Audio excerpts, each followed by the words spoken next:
നമസ്കാരം. പ്രവാസി മലയാളിയിലേക്ക് സ്വാഗതം. റമദാൻ ആഘോഷവുമായി ബന്ധപ്പെട്ട് ഏറെ ആശ്വാസകരവും സന്തോഷകരവുമായിട്ടുള്ള നിരവധി വാർത്തകളാണ് കഴിഞ്ഞ ദിവസം പുറത്തു വന്നത്.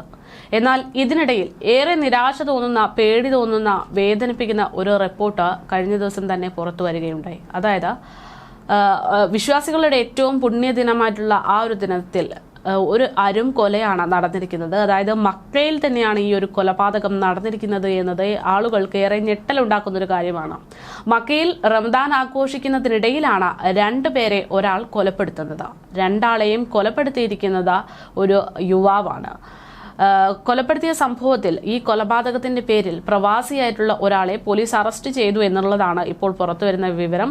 പ്രതി ബംഗ്ലാദേശ് പൗരനാണ് എന്നും സൂചനയുണ്ട്. ഇയാളെ അറസ്റ്റ് ചെയ്തു എന്നുള്ള വിവരങ്ങൾ പുറത്തു വരുമ്പോൾ തന്നെ ഇയാൾ എന്തിനാണ് ഇത്തരത്തിലൊരു ക്രൂരകൃത്യം ചെയ്തത് എന്നത് പോലീസ് ചോദ്യം ചെയ്തു വരികയാണ് എന്നുള്ള സൂചനയും പുറത്തു വരുന്നുണ്ട്. ഭാര്യയെയും മറ്റൊരു സ്ത്രീയെയുമാണ് ഇയാൾ കുത്തി കൊലപ്പെടുത്തിയിരിക്കുന്നത്. ഭാര്യയെ കത്തി കൊണ്ട് കുത്തുന്നതിനിടെ സമീപത്തുണ്ടായിരുന്ന സ്ത്രീക്കും കുത്തേൽക്കുകയായിരുന്നു എന്നുള്ളതാണ് നിലവിൽ പുറത്തു വന്നിട്ടുള്ള വിവരം. മെയിന്റനൻസ് കമ്പനിയുടെ ബസ്സിൽ വന്നിറങ്ങിയിട്ടുള്ള സ്ത്രീക്ക് നേരെ പെട്ടെന്നാണ് ഈ ഒരു ആക്രമി ചാടി വീഴുന്നത്. ഇങ്ങനെ ആക്രമണം നടത്താൻ വേണ്ടി ഇയാൾ ഓടിയെത്തുകയും ആക്രമണത്തിനിടെ സമീപത്തുണ്ടായിട്ടുള്ള ഒരു സ്ത്രീയെയും കുത്തി പരിക്കേൽപ്പിക്കുകയുമായിരുന്നു എന്നാണ് വിവരം. നിരവധി പേരെ പരിക്കേൽപ്പിക്കാനുള്ള ശ്രമവും പ്രതിയുടെ ഭാഗത്തു നിന്നുണ്ടായിട്ടുണ്ട് എന്ന് മക്ക പോലീസ് തന്നെ വ്യക്തമാക്കുന്നു. കുടുംബ വഴക്കിനെ തുടർന്നിട്ടാണ് പ്രതി ഭാര്യയെ കൊലപ്പെടുത്താൻ തീരുമാനിച്ചത്. അതാണ് കുടുംബ വഴക്കാണ് പ്രതിക്ക് കൊലപാതകത്തിലേക്ക് പ്രേരണ നൽകിയത് എന്നാണ് പോലീസ് ഇപ്പോൾ പുറത്തുവിടുന്ന വിവരം. ഇരുവരെയും കൊലപ്പെടുത്തിയ ശേഷം സംഭവത്തെക്കുറിച്ച് പ്രതി അംഗീകരിക്കുന്നുണ്ട്. പ്രതി അത് ഏറ്റെടുത്ത് പറയുന്നുണ്ട്. അതേസമയം കൊലപാതകത്തിന് ശേഷം പ്രതി ആസിഡ് ഒഴിച്ച് ആത്മഹത്യക്കുള്ള ശ്രമം നടത്തിയതായിട്ടും പോലീസ് പറയുന്നു. എന്തായാലും പോലീസിന്റെ ഇടപെടൽ കൊണ്ട് തന്നെ പ്രതിയെ ഉടൻ തന്നെ പിടികൂടുകയും ആത്മഹത്യയിൽ നിന്ന് രക്ഷപ്പെടുത്തുകയും ഒക്കെ ചെയ്തു.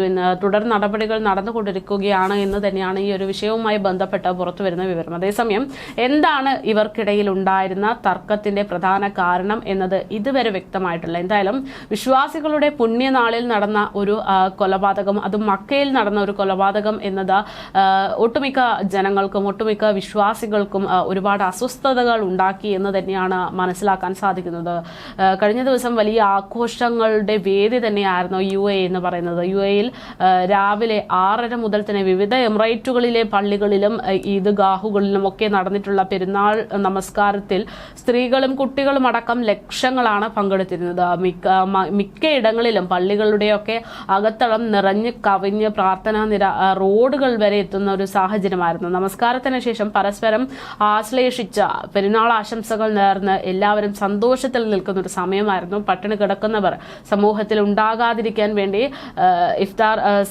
ഫിത്തർ സക്കാത്ത് നിർബന്ധമാക്കിയിട്ടുള്ളതിനാൽ പെരുന്നാൾ സന്തോഷം സമൂഹത്തിന്റെ ഓരോ അടരുകളിലും അലയടിക്കുന്ന ഒരു സമയത്താണ് ഇത്തരത്തിലുള്ളൊരു കൊലപാതകം. പെരുന്നാൾ എന്ന് അറിയിപ്പ് വന്നതോടെ പലരും ആവശ്യ വസ്തുക്കളും വാങ്ങാനും പുതുവസ്ത്രങ്ങൾ വാങ്ങാനും ഒക്കെയുള്ള തിരക്കിലായിരുന്നു. സ്വന്തമാക്കാനും കുടുംബത്തിനോടൊപ്പം ചിലവിടാനുമുള്ള തിരക്കിലായിരുന്നു. ഇത്തരത്തിലുള്ള തിരക്കുകൾക്കിടയിലാണ് ഒരു യുവാവ് ഒരു കുടുംബ വഴക്കിനെ തുടർന്ന് ഇത്തരത്തിലൊരു കൊലപാതകത്തിലേക്ക് പോകുന്നത്, കൊലപാതകത്തിന്റെ കാര്യങ്ങൾ തീരുമാനിക്കുന്നത്, കൊലപാതകം നടത്താൻ ശ്രമിക്കുന്നത്, കൊലപാതകം നടത്തിയിരിക്കുന്നത്. എന്തായാലും ഈ സംഭവത്തിൽ അധികൃതരുടെ ഭാഗത്തു നിന്ന് കൃത്യമായ നടപടി ഉണ്ടാകും. എന്താണ് സംഭവിച്ചത് എന്നതിനെ കുറിച്ചുള്ള കൃത്യമായ മനസ്സിലാക്കൽ ഉണ്ടാകും എന്ന് തന്നെയാണ് മനസ്സിലാകുന്നത്. കേസിൽ പ്രതിയെ പോലീസ് എന്തായാലും പിടികൂടിയിട്ടുണ്ട്. ബംഗ്ലാദേശ് പൗരനായിട്ടുള്ള ഒരു യുവാവിനെയാണ് പിടികൂടിയിരിക്കുന്നത്. ഇയാളെ അറസ്റ്റ് ചെയ്ത് വിവരങ്ങൾ ചോദിച്ചു വരികയാണ്. ഭാര്യയെയും മറ്റൊരു സ്ത്രീയെയുമാണ് ഇയാൾ കൊലപ്പെടുത്തിയിരിക്കുന്നത്. ഭാര്യയെ ആക്രമിക്കുകയായിരുന്നു ഇയാളുടെ ലക്ഷ്യം. പക്ഷേ ഭാര്യയുടെ സമീപത്തുണ്ടായിരുന്ന ഒരു യുവതിയും ഇയാളുടെ കത്തിക്കിരയാകുകയായിരുന്നു എന്ന് തന്നെയാണ് ഇപ്പോൾ പുറത്തു വന്നിട്ടുള്ള വിവരം. എന്തായാലും യുവാവിന് എങ്ങനെയാണ് ഇത്തരത്തിലൊരു ക്രൂരകൃത്യത്തിന് മുൻകൈ എടുക്കാൻ തോന്നിയത്? ഇതിനാരാണ് ധൈര്യം നൽകിയത്? ഇത്തരത്തിലൊരു ആത്മഹത്യാ ശ്രമം അടക്കം തീരുമാനിച്ചത് എന്തിനായിരുന്നു എന്ന കാര്യങ്ങളൊക്കെ പോലീസ് അന്വേഷിച്ചു വരികയാണ്.